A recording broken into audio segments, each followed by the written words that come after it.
Alright, hello April Bruise Day volunteers! Thank you so much for signing up to help out at this event. My name is Sadie Holwigner. I am the Assistant Director at Max Higbee Center, and I am also the Volunteer Coordinator for April Bruise Day.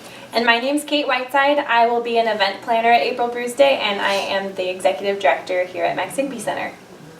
For those of you that don't know, April Bruise Day is a Pacific Northwest beer festival.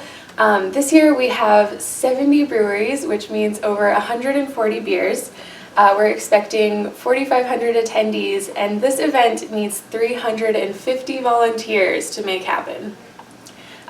We have 1 hour to set up this event from 4:30 to 5:30. So thanks for coming out. We really need all of you to show up to make this event possible. And this event, it benefits Max Higbee Center, and we provide community-based recreation programs for teens and adults with developmental disabilities. And our programs allow people to build friendships, to recreate, to build healthy lifestyles, and to have fun.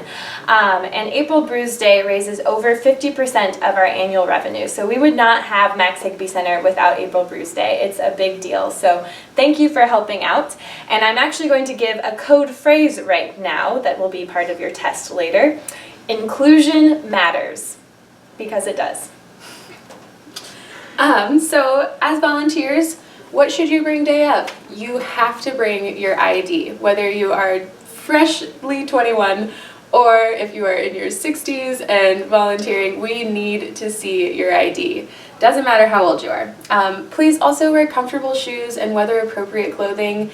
This is a rain or shine event, so if you're outside or in the beer garden or something, you might get a little wet, but let's all hope for the sun. If you are a pourer, you have to bring your mass permit and have it on your person day of. If you don't, then you cannot pour at this event. What not to bring? Anything else? We don't have the space to store any personal belongings, backpacks, purses, anything like that. So if you cannot keep it on your person, then please do not bring it. Also, I just want to make a note that we can't make any kind of job switches unless you are unable to fulfill the position's requirements. So shoot me an email if that happens, or if you feel like you can't fulfill your position, but if not, I can't make any special requests. So to go over a few of our volunteer expectations, we know that you all are lovely people and are going to do wonderful jobs, but just so you know what we expect of you. The first one is a big one. Don't get really drunk and wasted at this event. You have to be able to volunteer, and so if you're drunk and cannot do your job, we will ask you to leave. And we also won't ask you to come back next year. So please drink responsibly, have some fun. There's lots of beer, like Sadie just said, so enjoy some beer, but try not to have like 20 or more beers so that you can fulfill your jobs. Also, as a volunteer, you should be empowered as an authority figure. So you are an authority figure of this event, which means please keep an eye out for potential issues like excessive drinking among the crowd, people trying to sneak in, people breaking their glasses, using fake IDs, any of those issues. Please ask those people to stop it or ask them to leave the event. You do have that authority to do that. Also ask for help. If there's any issues like the things that I just listed, you can talk to a volunteer captain who you'll be checking in with at volunteer headquarters. You can talk to your beer garden zone leaders. These zone leaders will have special sashes and will be roving around the beer garden zone that you'll be working in, so ask them for help if you need to.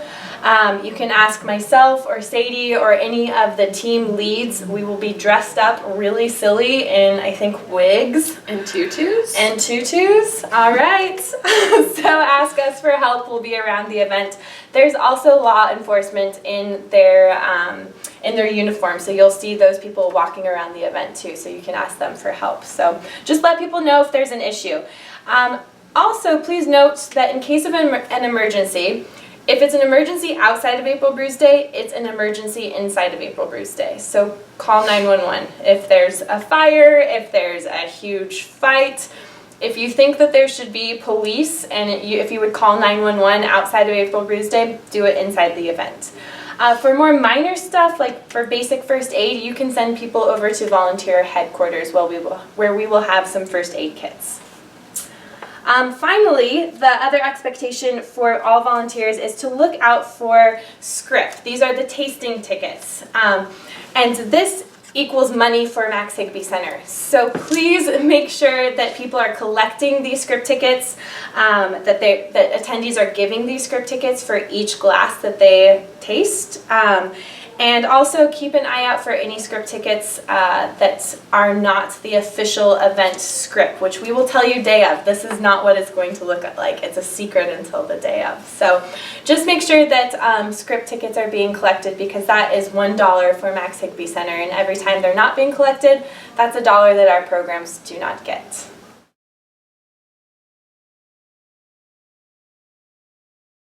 All right, first shift volunteers. You will all be checking in at the Goat in front of Depot Market Square at 4 p.m. You will be checking in with our volunteer captain, Jordan, who will give you a color at check-in. She will then send you over to our color guard, which is going to be, they're all going to be stationed in front of Boundary Bay, and you will go to the color guard that matches the color that Jordan gave you. From there, you will receive a setup job from the color guard. After you finish your setup job, check back in at volunteer headquarters, which will be inside of Depot Market Square, and you will receive your event job, the supplies, description, all that good stuff. You need to be positioned by 5:15. Doors open at 5:30, so we need everybody ready to go by 5:15. Once your position has been relieved around 7:30 or 8 by the second shift volunteer, you are then able to enjoy the event. If you have any supplies, please return it back to volunteer headquarters, but after that there is no checkout necessary. You are free to roam around and enjoy the event.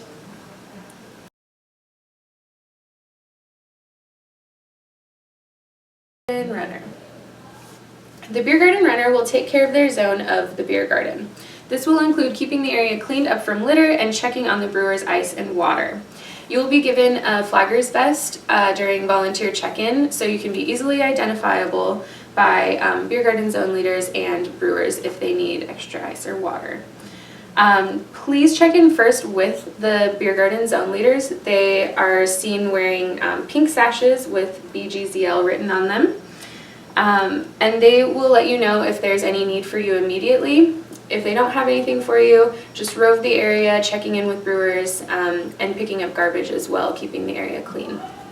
Also fill the pitchers inside of the Depot Market Square building and exchange them for the brewer's empty pitchers. They use these to rinse out all of the tasting glasses, so we do want to make sure that all of those pitchers have water.